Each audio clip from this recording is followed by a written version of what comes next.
บรรดาท่านผู้ฟังแล้วก็ท่านผู้ชมทุกท่าน ที่กำลังติดตามรายการธรรมรับอรุณในเจ้าวันศุกร์ที่25เมษายนปีพุทธศักราช2568ในเจ้าวันนี้เก่ากับผมอัตมภาพพระครูโสพลปริยัติก็ได้นำรายการมาแทนท่านอาจารย์พระครูศรีสิทธิพิมลด็อกเตอร์วัดศรีบุญเรืองอำเภอฝางจังหวัดเชียงใหม่เพราะว่าอาจารย์เดินทางไปปฏิบัติศาสนกิจต่างประเทศที่เวียดนามวันก่อนก็พบกันที่วิทยาลัยสงฆ์ลำพูนบอกว่าอาจารย์พระครูขออนุญาตเนอะจะเดินทางไปเวียดนามขอท่านอาจารย์พระครูเป็นธุระเป็นพระกรรมหนึ่งก็ยินดีนะครับอนุโมทนากับคณะครูบาอาจารย์ของเรานะครับเพราะว่าได้ปฏิบัติศาสนกิจปี2567ตลอดปีเนาะก็ต้องมีวันที่จะต้องชาร์จแบตเตอรี่ของและเพื่อที่จะเสริมเติมเต็มองค์ความรู้ใหม่ๆต่างๆเข้ามาสู่ในการดำเนินชีวิตของเราเพราะว่าชีวิตคนเรานั้นมันบ่แน่นอนบ่แน่นอนเดี๋ยวเย็นเดี๋ยวร้อนเดี๋ยวฝนตกเดี๋ยวแดดออกฉะนั้นก็บรรดาท่านผู้ฟังท่านผู้ชมทาง Facebook ทาง YouTube สถานีวิทยุเครือข่ายคลื่นสีขาวเจ้าประชา8จังหวัดภาคเหนือ FM 104.50 เมกะเฮิรตซ์วัดฝ่ายหินจังหวัดเชียงใหม่เป็นจะได้กันพ่องในช่วงนี้รู้สึกว่าฟ้าฝนรู้สึกว่าตะวันนี่ฮ้อนขนาดบรรดาท่านผู้ฟังทั้งหลายฮ้อนขนาดแต่ว่านี่ก็ในช่วงเจ้าก็บอกทุกพระลูกเนนบอกว่าหลังจากที่ฉันแล้วช่วงนี้เพราะว่าสถานศึกษาว่าห้องเรียนยังบ่เปิดเตี้ยบรรดาท่านผู้ฟังทั้งหลายพวกเดือนพฤษภาวันนี้ก็25ก็เหลือเวลาประมาณเมษายนนี่ก็กี่วันนี่ เหลือเวลาให้บ่กี่วันเหลือเวลาให้บ่กี่วันก็ปีการศึกษา2568ก็จะเริ่มเข้าขณะนี้ฉะนั้นบรรดาท่านผู้ฟังทั้งหลายเดือนเมษายนนี้ก็30วัน30วันยนต์นี่มี30วันพันนี่มี28อีเนาะ คมนี่มี31วันฉะนั้นก็เหลือเวลาให้บ่กี่วันลูกพระลูกเนนก็คงจะเข้าสู่โหมดเรื่องการศึกษาประจำปี2568ฉะนั้นก็ในช่วงนี้ในเมืองเชียงใหม่ของเฮาก็จะมีลูกพระลูกเนนนี้นักหนาป้าป้านรับอาหารบิณฑบาตฉะนั้นก็บรรดาท่านผู้ฟังท่านผู้ชมเด้อจะประลือช่วยกันทำนุบำรุงพระพุทธศาสนาของเฮาบ่ว่าจะเป็นเรื่องการดูแลลูกพระลูกเนนโดยเฉพาะลูกพระลูกเนนนี่ก็ถือว่าศาสนทายาทที่มีความสำคัญที่เฮาจะต้องเอาใจใส่ดูแลใจใส่เพราะว่าในปัจจุบันเนี่ยกิเลสเนี่ยมันบ่ได้เว้นบ่ได้เว้นว่านี่เป็นพระเนรได้เฮาบ่ไปยุ่งเกี่ยวเพิ่นเนาะเอาแต่เจ้าบ้านก็พอบ่แม่นฉะนั้นกิเลสตัณหาต่างๆเนี่ยก็จำเป็นที่จะต้องมีการดูแลใจใส่ให้กำลังใจซึ่งกันและกันโดยเฉพาะพระพุทธศาสนาที่ว่าเป็นสมบัติของโลกสมบัติของโลกที่ได้จุติขึ้นมาตั้งแต่ปัจจุบันนี้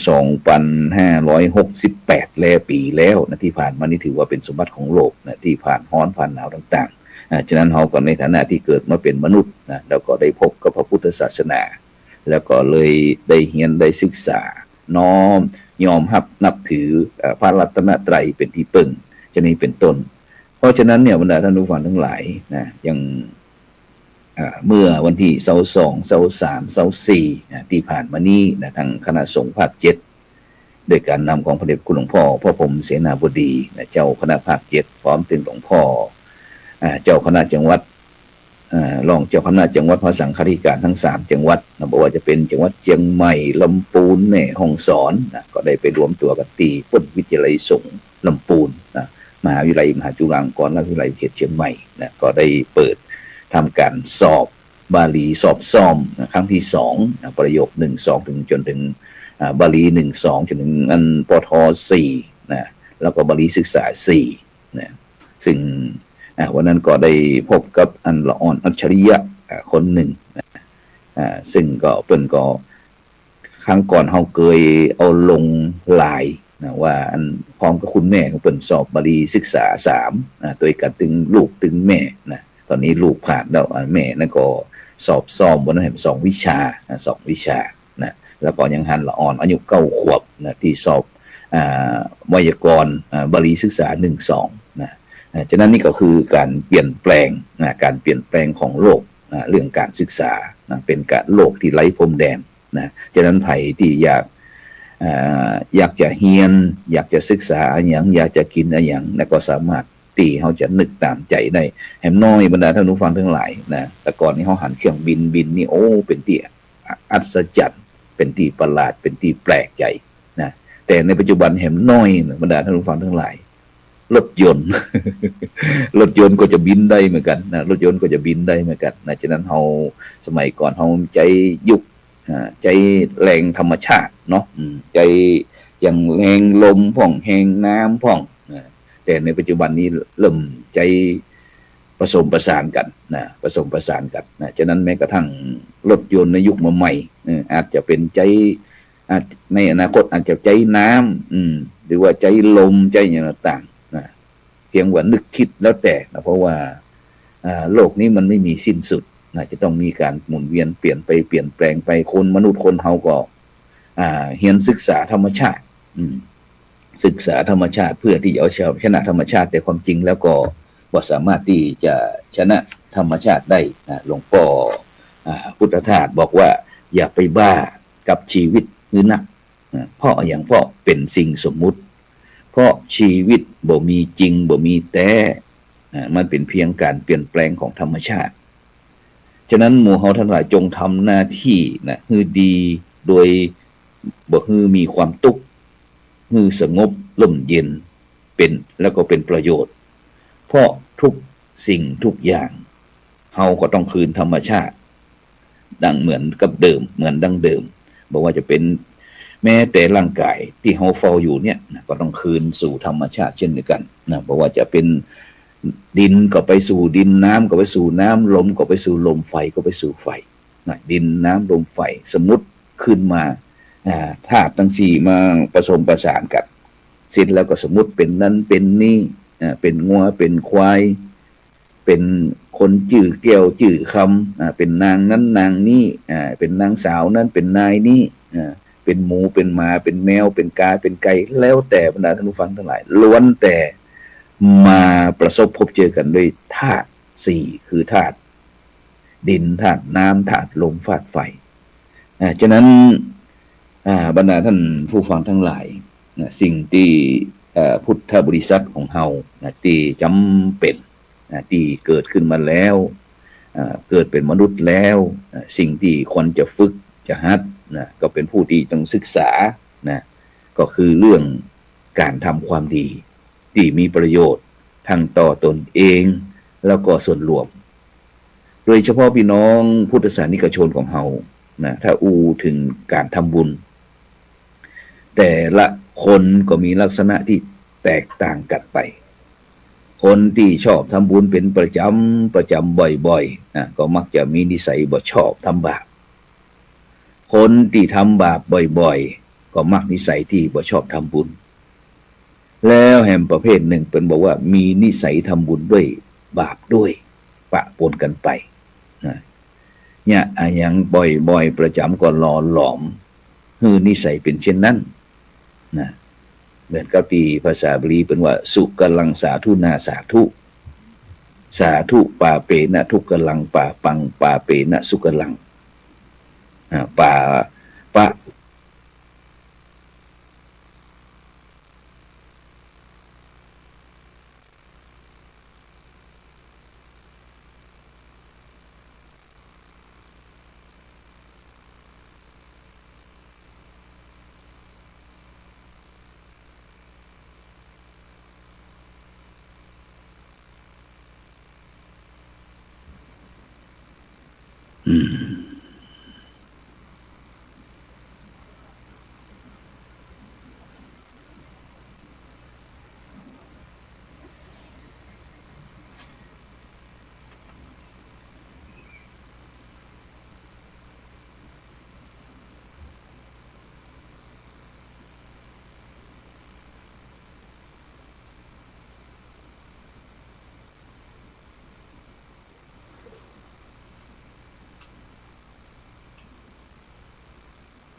เสียงก็อาจจะดับหาย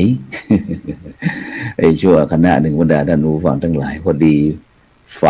หมดฉะนั้นบรรดาท่านผู้ฟังทั้งหลาย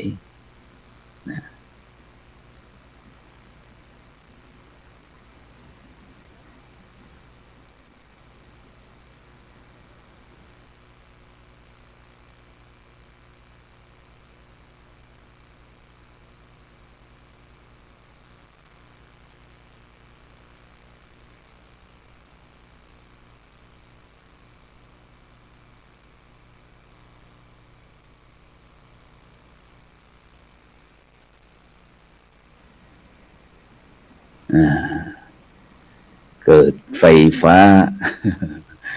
ดับไปหน่อยหนึ่งบรรดาท่านผู้ฟังทั้งหลายนะฉะนั้นก็ต้องขอสุมาอภัยนะตะกี้เราได้อู้ถึงเรื่องการฝึกนิสัยคือการทำบุญนะ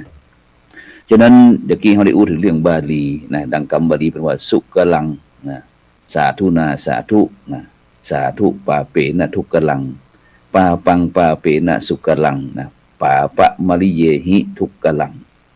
ซึ่งแปลว่าความดีนะคนดีทำง่ายความดีคนชั่วทำยากความชั่วคนชั่วทำง่ายนะฉะนั้นเนี่ยบรรดาท่านผู้ฟังทั้งหลายนะในการที่พุทธบริษัทของเรานะที่ได้ศึกษาค้นคว้าในเรื่องไตรสิกขานะก็คือเรื่องศีลสมาธิปัญญาต่างๆนะโดยเฉพาะศึกษาแล้วก็คือผลมองมาก็คือเรื่องการทำความดีการเป็นคนดีนะฉะนั้นการทำดีการเป็นคนดีเนี่ยผลมันมีผลสบายใจมีคนยกย่องมีคนสรรเสริญเป็นสิ่งที่พุทธบริษัททั้งหลายควรที่จะพี่น้องบรรดาท่านผู้ฟังควรที่จะทำบ่อยๆเป็นประจำทำให้มันเกยชินแล้วจะชอบแล้วชีวิตก็จะมีความสุขทำชั่วก็เป็นคนชั่ว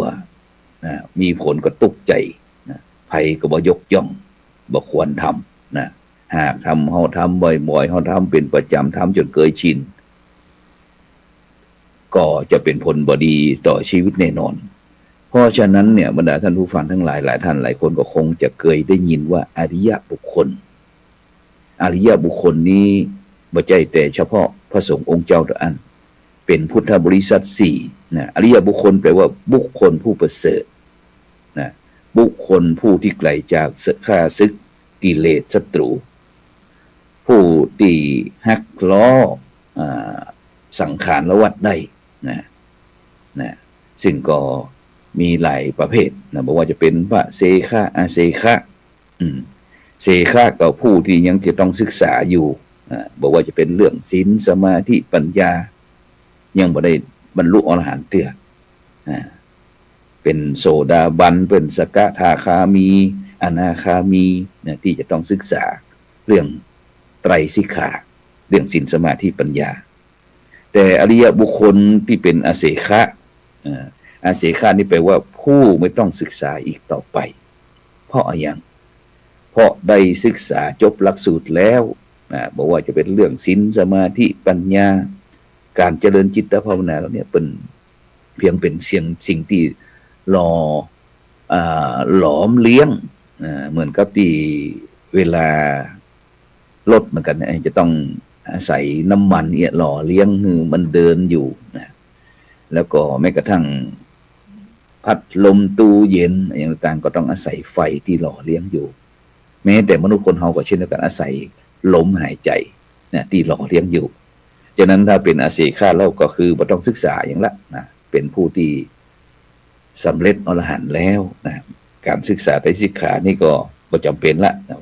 ผู้ง่ายๆก็คือผู้ไม่มีกิจที่จะต้องบำเพ็ญนะเพื่อละกิเลสเพราะมันพ้นไปแล้วเพราะฉะนั้นเนี่ยบรรดาท่านผู้ฟังทั้งหลายสิ่งที่พี่น้องพุทธบริษัททั้งหลายที่จะต้องทำก็คือคุณงามความดีคนเฮาแอวไปหลายที่หลายแห่ง หลายคนได้ทำได้ช่วยกันมีของกินก็แบ่งกันกินยืมเงินยืมทองว่าของกันใจได้แต่บุญเนี่ยควรทำด้วยตนเองใครทำไผได้ขอกันหรือซื้อขายกันบ่ได้นะจึงมีพระบาลีรับรองว่ากรรมัสสะกมหินะแปลว่าเรามีกรรมเป็นของตนเองนะเราควรนึกถึงความเป็นจริงนะความจริงแต่แน่นอนที่ว่าทุกคนเป็นตัวของตัวเองมีจิตวิญญาณเป็นของตนเองเกิดมาคนเดียวกินอันยังก็อิ่มคนเดียวทำอันยังก็หู้คนเดียวเมื่อถึงข่าวตายก็ตายคนเดียวตายไปแล้วจะขึ้นสวรรค์หรือว่าตกนรกก็ไปเป็นคนเดียวก็ไปคนเดียวดังนั้นเรื่องบุญหรือว่าความดีต้องทำเองนี่นะไผ่ทำบุญคนนั้นก็ได้บุญไผ่ทำบาปก็ได้บาปจะไปหวังรอบุญจากไผ่เพราะบุญทำแทนกันบ่ได้อยากได้ต้องทำเองนะความดีไม่มีขายนะอยากได้ต้องทำเองที่ว่านะบุญก็ต้องทำเองฉะนั้นเนี่ยบรรดาพ่อแม่พี่น้องท่านผู้ฟังทั้งหลายนะวันก่อนนะเราได้มีโอกาสได้ไปที่สระเก่าดำหัวนะคณะครูบาอาจารย์ตั้งแต่ตั้งแต่อันลำปูนหลวงพ่อเทพรัตนนายกไปที่ลำปางไปพระจินดารัตนมุนีหลวงพ่อเจ้าคุณจินดารัตนมุนี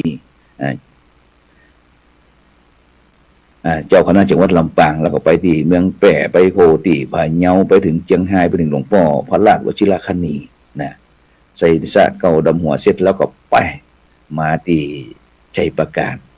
นะเที่ยสระเก่าดำหัวขอสุมาลาโตดครูบาอาจารย์ต่างๆเนี่ยนี่คือเป็นประเพณีปืนบ้านล้านนานะเป็นปีใหม่เมืองของเฮาอย่างที่ตะวานี่ก็เช่นเดียวกันนะพระครูโสพลปริยัติพร้อมตึงลูกพระลูกเนน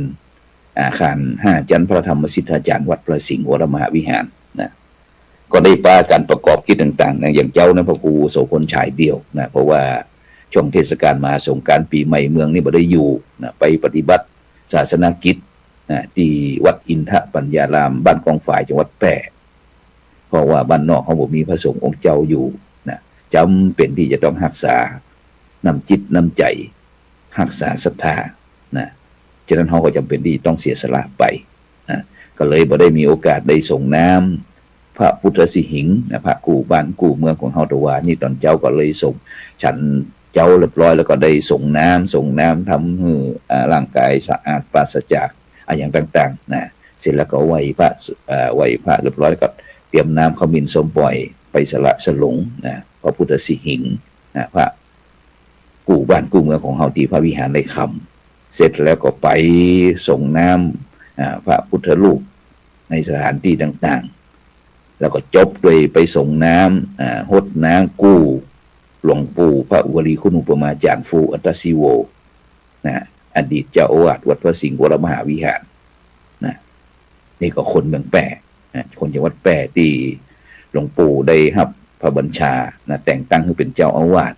นะวัดพระสิงห์วรมหาวิหารหลวงปู่ก็ได้นำสมบัติพระสถานที่มรดกตกทอดของโยมพ่อโยมแม่ต่างๆเปลี่ยนทรัพย์สินเป็นทุนมาสร้างโรงเรียนธรรมราชศึกษาการศึกษาแก่ลูกพระลูกเนรระดับม.1 ถึงม.6 จนถึงปัจจุบันนี้นะชื่อว่าโรงเรียนธรรมราชศึกษานะเสร็จเรียบร้อยก็ตอนแรงๆนะก็ได้พัฒนา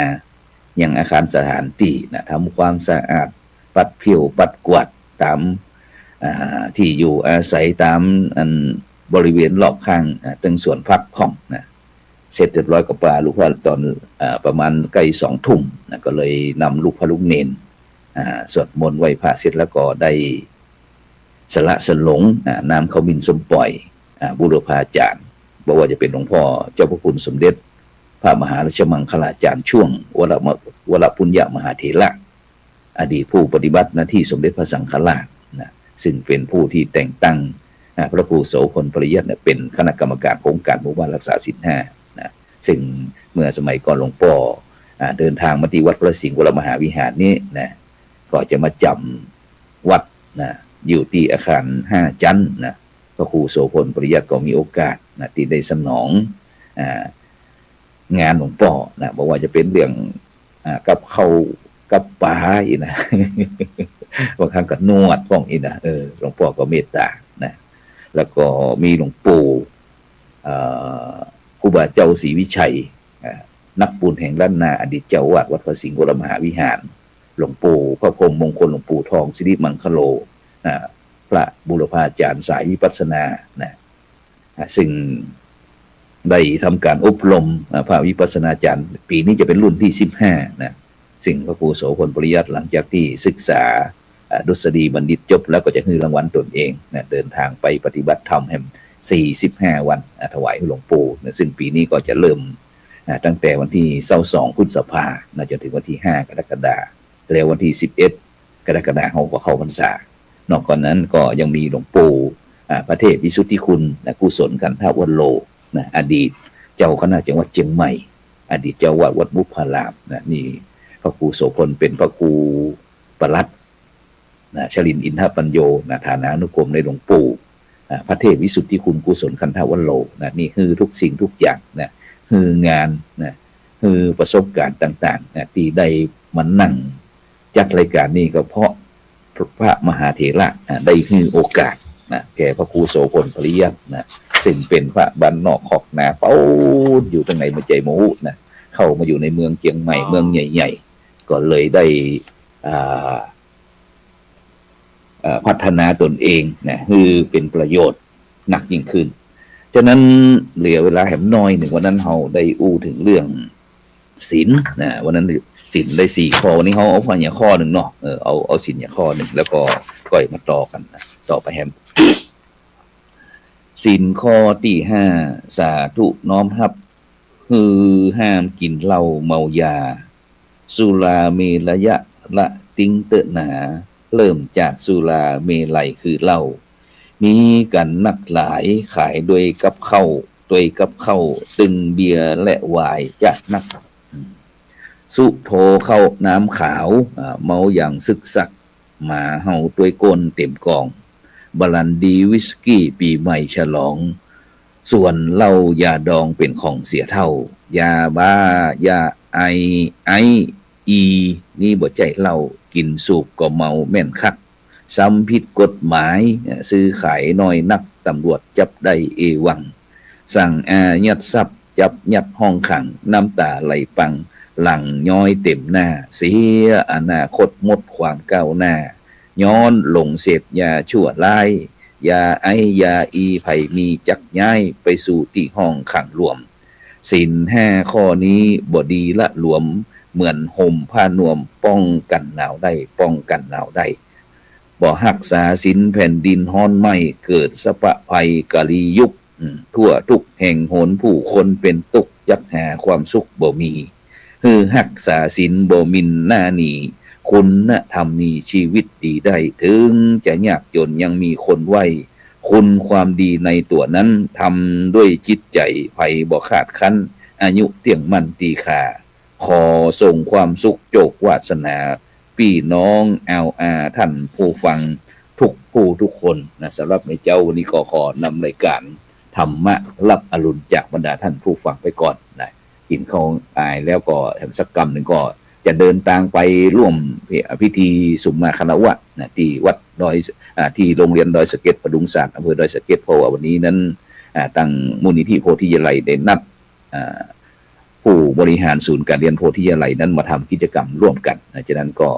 ขอนำรายการจากบรรดาท่านผู้ฟังก่อนเด้อนะกินข้าวหลามน้ำเหลียวสำหรับในเจ้าวันนี้ก็ขอกล่าวคำว่าธรรมะรับอรุณสวัสดีขอเจริญพร